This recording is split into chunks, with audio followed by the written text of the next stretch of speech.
سورہ المائدہ 5واں رکوع۔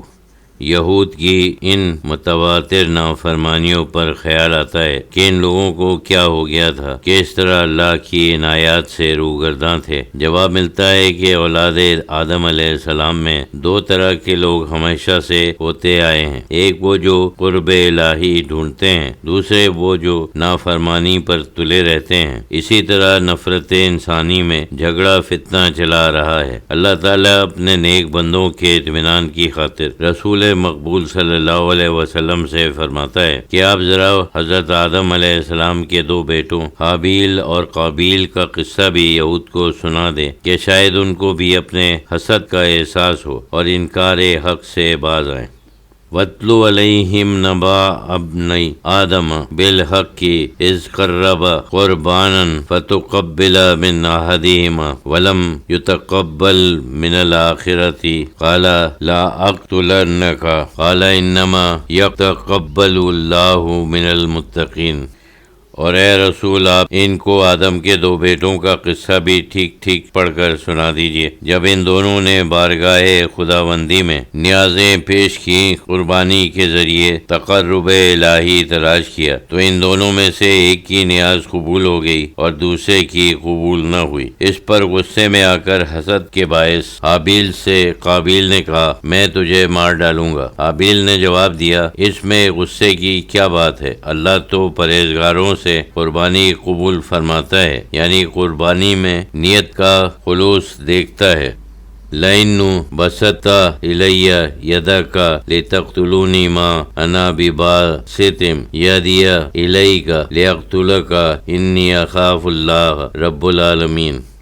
بھائی، اگر تو مجھے مار ڈالنے کے لیے ہاتھ بڑھائے گا تو میں ایسی نادانی میں مبتلا نہ ہوں گا، ہرگز میں تیرے مار ڈالنے کے لیے اپنا ہاتھ نہ بڑھاؤں گا۔ بات یہ ہے کہ بھائی کا بھائی کو قتل کرنا بہت برا ہے۔ میں تو اللہ سے، جو سارے جہان کا پروردگار ہے، ڈرتا ہوں۔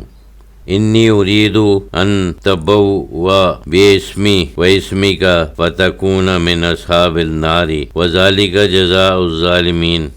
میں چاہتا ہوں کہ تو میرے گناہ قتل اور اپنے دوسرے گناہ کا خمیازہ بھگتے اور تو دوزخ والوں میں سے ہو جائے، اور ظالموں کی جو دوسروں کا حق مارتے ہیں اور اپنے حدود سے تجاوز کرتے ہیں، یہی سزا ہے۔ فَطَوَّعَتْ لَهُ نَفْسَهُ قَتْلَ أَخِيهِ فَقَتَلَهُ فَأَصْبَحَ مِنَ الْخَاسِرِينَ۔ پھر قابیل کے نفس نے اسے اپنے بھائی حابیل کے قتل پر آمادہ کر لیا، بس اس نے اس کو مار ڈالا اور نقصان اٹھانے والوں میں سے ہو گیا۔ یعنی قتل کے بعد ندامت ہوتی ہے، یہ برے فعل کے بعد ضمیر ملامت کرتا ہے۔ اس سے قبل کوئی مرا نہ تھا، دفن کرنے کا تصور نہ تھا۔ دو کوے لڑتے ہوئے آئے، ایک نے دوسرے کو مار ڈالا اور زمین کریت کر اس کو دفن کر دیا۔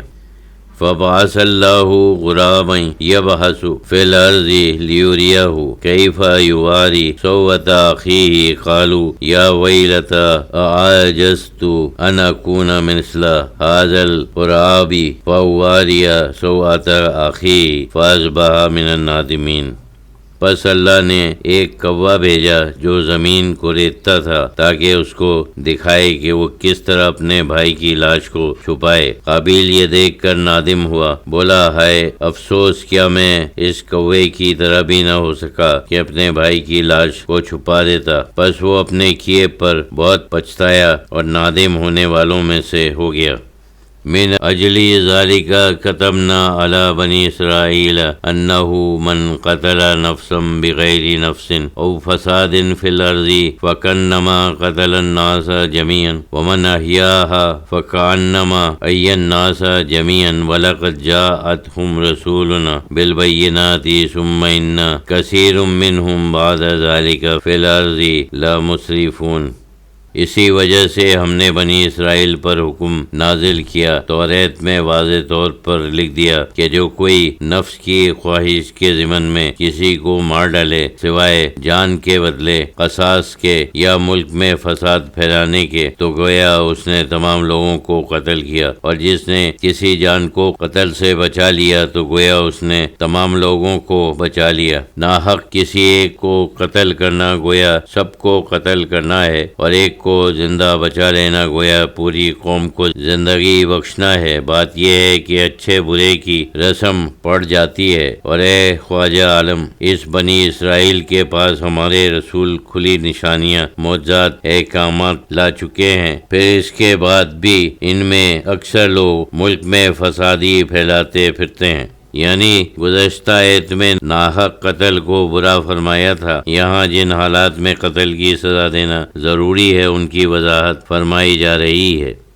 انما جزاء الذین یحاربون اللہ ورسولہ ویسعون فی الارض فسادا ان یقتلوا او یصلبوا او تقطع ایدیہم وارجلہم من خلاف او ینفوا من الارض ذلک لہم خزی فی الدنیا ولہم فی الآخرۃ عذاب عظیم۔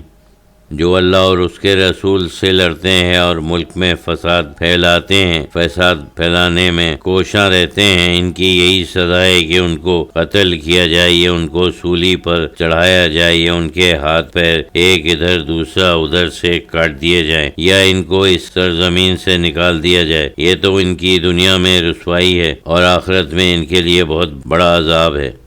إِلَّا الَّذِينَ تَابُوا مِن قَبْلِ أَن تَقْدِرُوا عَلَيْهِمْ فَاعْلَمُوا أَنَّ اللَّهَ غَفُورٌ رَحِيمٌ، مگر جن لوگوں نے تمہارے قابو پانے سے پہلے توبہ کر لی، اپنے فعل کی لغزش سے توبہ کر کے اللہ اور اس کے رسول صلی اللہ علیہ وسلم کی طرف رجوع ہوئے، اور ایسا انہوں نے اپنی گرفتاری اور تمہارے قابو پانے سے قبل خود دل سے کیا، تو یقین جانو کہ اللہ بڑا بخشنے والا ہے، اور اس کے یہاں موت سے قبل توبہ کا در کھلا ہے۔